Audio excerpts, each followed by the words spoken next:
So I've been doing some digging around in the data from the Australian Grand Prix then, and I've uncovered a few fascinating things. First of all is that interval issue. Now you may have noticed during the broadcast that the gaps between the cars, the intervals, weren't always shown. In fact, quite often weren't shown. And there was lots of people posting about this on social media, but it seems like there was actually quite a big issue with F1's data during the race. So the data analysis I've been doing, there's about 3 or 4 laps just completely missing from the data.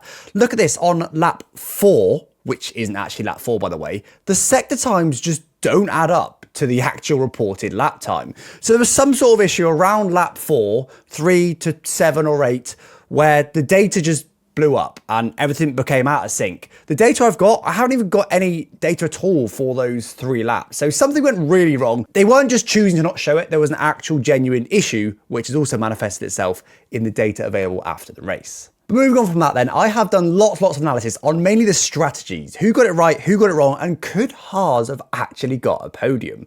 Well, here's the position tracker. And as you can see, there's definitely some big gains and some big losses. So starting from the top, of course, you've got Piastri dropping down mainly because of his own mistake, but also I will say Norris made the exact same mistake. He just got a bit unlucky that he had big consequences and Norris didn't. But look, recovered really well at the end of the race, was making an overtake every other lap, which is really impressive. Then you've got Charles Leclerc, who again was actually one of few drivers of the drivers to not DNF to make a decent sized mistake during the rain period. So yeah, dropped down from about 5th place, stepped back to behind his teammate, recovered reasonably well, but obviously shouldn't be making those mistakes, although maybe their strategy would have held them back anyway. Then of course you've got Kimi Antonelli. My word, what a drive. We'll get on to Antonelli a little bit more later on, but you can see massively positive race, made 3 on-track overtakes and then massively gained from the strategy and kept it out of trouble as a rookie. Unbelievable. Stroll as well did a really good job, I think. It's fair to say he gets a lot of criticism, but actually in that race was one of the few drivers to be able to capitalise on the rain. And Nico Hülkenberg, of course, in the Sauber, another driver to massively gain. All 3 of those guys, look, they were next to each other before the rain, and they all 3 of them gained by getting this strategy right. So what was the right strategy then? Well, actually, I think Haas were accidentally on the right strategy. Remember, they stayed out on intermediate tyres for a while during that second safety car period when it was pretty much dry. Everyone else was on slicks. They looked like they were going the wrong way. But actually, with the benefit of hindsight, I think they could have, got a podium, led the race. Who knows? Now, weirdly, to look at this, we've got to compare Lando Norris to himself. So lap 30 was the last lap that Lando did on intermediate tyres before the safety car, before everyone switched to slick. So that's the most recent data that we've got to compare intermediate tyres. Then lap 42 is Lando's first green flag racing lap on slick tyres. So we're comparing here a drier track after a safety car period, slick tyres versus intermediate tyres. And actually look, on the first lap, after the safety car, he gains 3.7 seconds on what he did on lap 30. With lighter fuel, don't forget, drier track and slick tyres. So a decent gap, but not insane. On lap 43, he gains 5.3 seconds. So again, another massive gain. But again, with the benefit of hindsight, lap 44 is when it really starts to rain. This is the lap that he went off the track and ends up pitting at the end of the lap. Hence, he ends up losing 18 seconds to himself. But look, even in sector 2, he was only gaining a few tenths, really. Sector 1, a couple of seconds again, but he definitely would have lost in sector 3, even if he didn't pit. So actually, totting up those times, Haas would have lost about 10 seconds if they stayed out on inters during that dry period. And then, of course, a couple laps later, there was a safety car. So I genuinely think if Haas committed to it with at least one car, they would have led the race in the Australian Grand Prix. Now, there's lots and lots of factors there. Who knows? Maybe they've absolutely cooked their tyres and they'd have fallen apart. Who knows? But I think that was worth a crack. I don't know why they switched back with both cars, because I genuinely believe Haas would have got a podium if they didn't switch back. But sticking with that really tricky part of the race, could Max Verstappen have taken the lead and possibly the race win? Now, he said afterwards that, oh no, we couldn't have done it no matter what.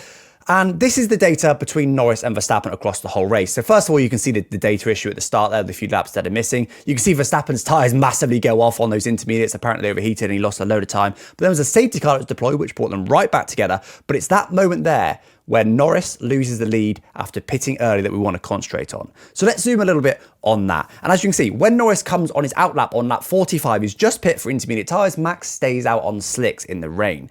The first sort of realistic time we get after all the pit stop stuff shakes out is a 21.3 seconds is the gap between Norris and Max Verstappen. Now this does go up at one point to 22.3 seconds to Max Verstappen. So he gains about a second, Max does, on Norris by remaining on slick tyres, because the first half of the lap was pretty much dry. But as you can see, nobody pits at the end of lap 45, and he does lose a chunk of time. By the end of lap 45, he's down to about an 18.6. So although he does gain a second over the first half of the lap, he just loses too much over the second half of the lap. And don't forget, he was behind Norris when Norris pits, only just, but he still was. So no, it wouldn't have been possible for Max Verstappen to take the lead of the Australian Grand Prix. And you can see as well, on to lap 46, yeah, I mean, again, he managed to maintain pace for the first half of the lap, then loses many seconds in the second half of the lap, and eventually pits and ends up losing time to Norris. So yeah, there was nothing else Verstappen could have done. Although it would have been more efficient to pit earlier, he could not have taken the race lead. But Ferrari, could they have got a podium if they got their strategy right? So unsurprisingly, Ferrari go a different way on strategy again then. Some things never change. They left both cars out there on slick tyres in very slippy conditions, which definitely was a mistake with hindsight, not least because Leclerc spun in those conditions. But even ignoring that, Hamilton ended up being the lead Ferrari. Which lap should they have pit Lewis Hamilton? We're actually going to compare Lewis Hamilton to Kimi Antonelli, because Kimi Antonelli ended up P5 after the safety car and then overtaken Albon for P4 towards the end of the race. And also Antonelli was right behind Hamilton, only a couple seconds back, when he pit. So as you can see here, at the start of lap 45 for Lewis Hamilton, there's about a 1.2 second gap or so, and Antonelli pits at the end of lap 44, start of lap 45, and ends up being about 26.7 seconds back from him. So now Antonelli's on inters while Hamilton's out there on slicks. Similar story to what we saw with Verstappen versus Norris.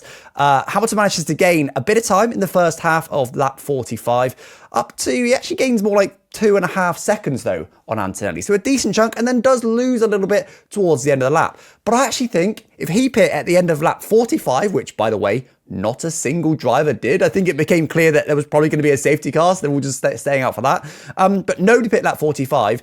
I think even if he doesn't pit the same lap as Antonelli and Norris pit, end of lap 44, if he pits the end of lap 45, I think he could have had a good chance at coming out ahead of Antonelli. It would have been close. It would have been very dependent on a lot of factors, like how slippy the pit lane was at that point, things like that.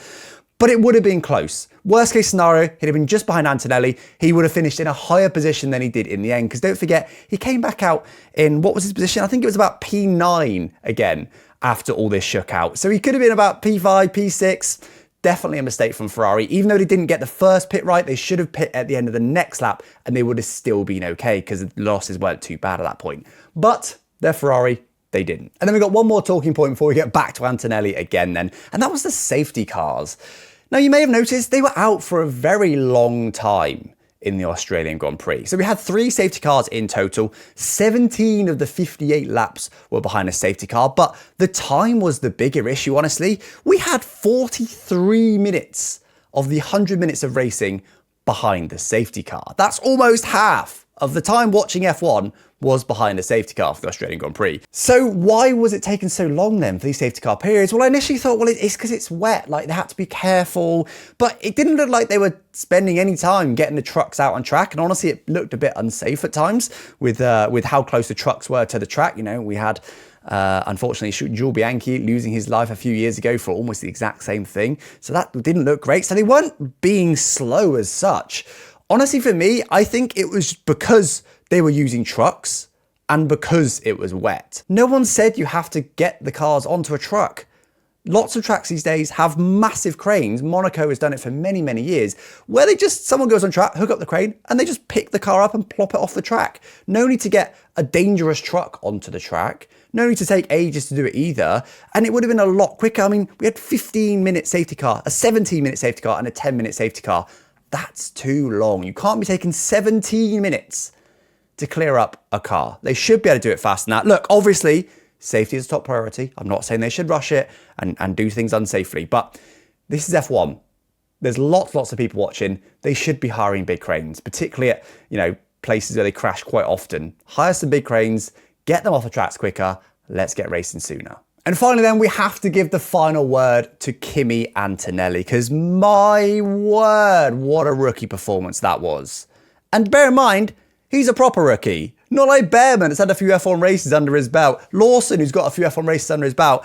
Antonelli is a proper F1 rookie and was the only rookie to be able to survive in any reasonable fashion. Absolutely unbelievable drive.